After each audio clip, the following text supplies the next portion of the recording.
Abhorrent, divisive and unhelpful, just some of the words used to describe Paul Nuttall's comments following the terrorist attack in London. The leader of UKIP has been accused of demonising Muslims after saying they need to do more to stop the cancer of Islamic extremism in Britain. He joins us along with Hayam Barber, who is a parliamentary advisor on communities. Good morning to both of you this morning. Let's start with this then, as Kate said, abhorrent, divisive, unhelpful, this cancer that you're talking about, Paul. Can you explain those comments to us? Yeah, sure, and I stick by every single word. I think it's Diane Abbott who's criticised me and quelled surprise on that one. The fact Not just Diane Abbott. Well, you've been criticised across the board, Paul. Well, look, I mean, are we going to pretend that radical Islam is not a cancer? Are we going to pretend it's not a problem? Because it clearly is. I mean, you weren't these people talking who about radical Islam in the way that we think of it and radicalising Islam. Well, you were talking about the communities. So what is the cancer at the heart of the communities? I didn't say there was a cancer at the heart of the community. I said there's a small section of the community which is a problem, which hates the way we live, which hates our democracy, which hates our freedom, and it needs to be cut out. And I think that the communities need to be doing more to ensure that problems like this don't arise in the future. Higher? Look, the main thing here is that actually, as Paul's just acknowledged, it's a small section of the communities. It's a very devastating small section. And that's the it's problem, an incredibly small section, and every Muslim, or every other Muslim, a great majority of Muslims, would equally reject it in the similar strong terms as you do. But to suggest that it is representative of Muslims living in Britain or elsewhere... I never said that. No. But of course, you're only focusing on the negative acts of one Muslim man has done, and of course it's completely abhorrent, and we don't water it down. Nobody does. But if you're going to look at the actions of Muslims, look at what they also do in the communities in working in interfaith. There is plenty of good initiatives, and that leads to dialogue and social cohesion.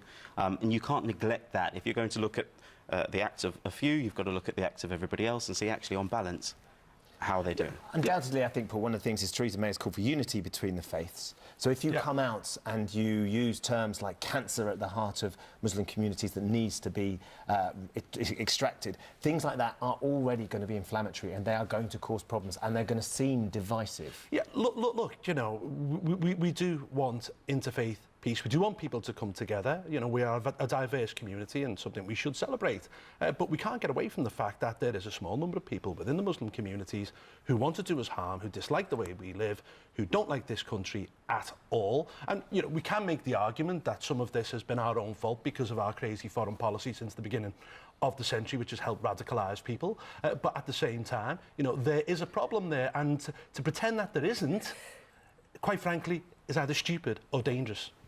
Well, you're the leader of UKIP. A former leader of UKIP was speaking yesterday as well, Nigel Farage, and he seemed to identify a difference and actually said that, in a way, governments and almost, it seemed to me, suggest political correctness has allowed things to kind of flourish in a way that's not helpful. He said multiculturalism is causing a problem, multiracialism isn't.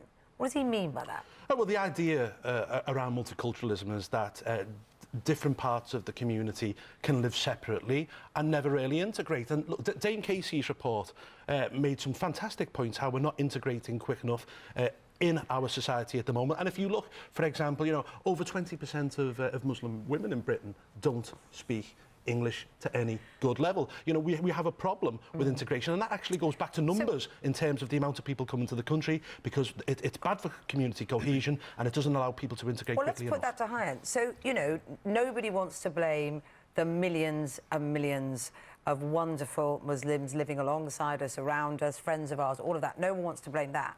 But is a worry about dividing the community, causing hatred, meaning we're not addressing a problem that's been identified by Paul and Nigel Farage, which is that there is an element of the community that does live very separately, doesn't speak English, the language of our country, and so therefore is in a position to be quite vulnerable to radicalisation because they're only getting a certain perspective on life in Britain.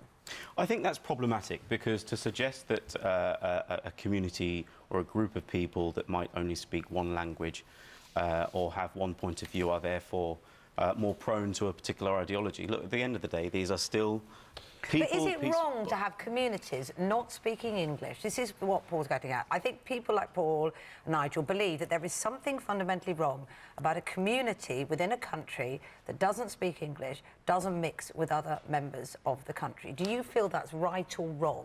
Oh, no, of course, that's problematic, and it's definitely not. I don't know what you something mean by problematic. It feels like a bit of an escapist word. No. I don't know what you mean. So, of course, there are benefits to integration and learning a language in which you live, because it's better for you ultimately. I'll always say it's better to do that, and actually that's the way forward in any country in which you live. You integrate with a society in that way. As you rightly acknowledge, it's a very small number of people who might want to live separately. And there are Muslims and Muslim organisations, as well as people of other faiths and who work together in trying to engage with these communities.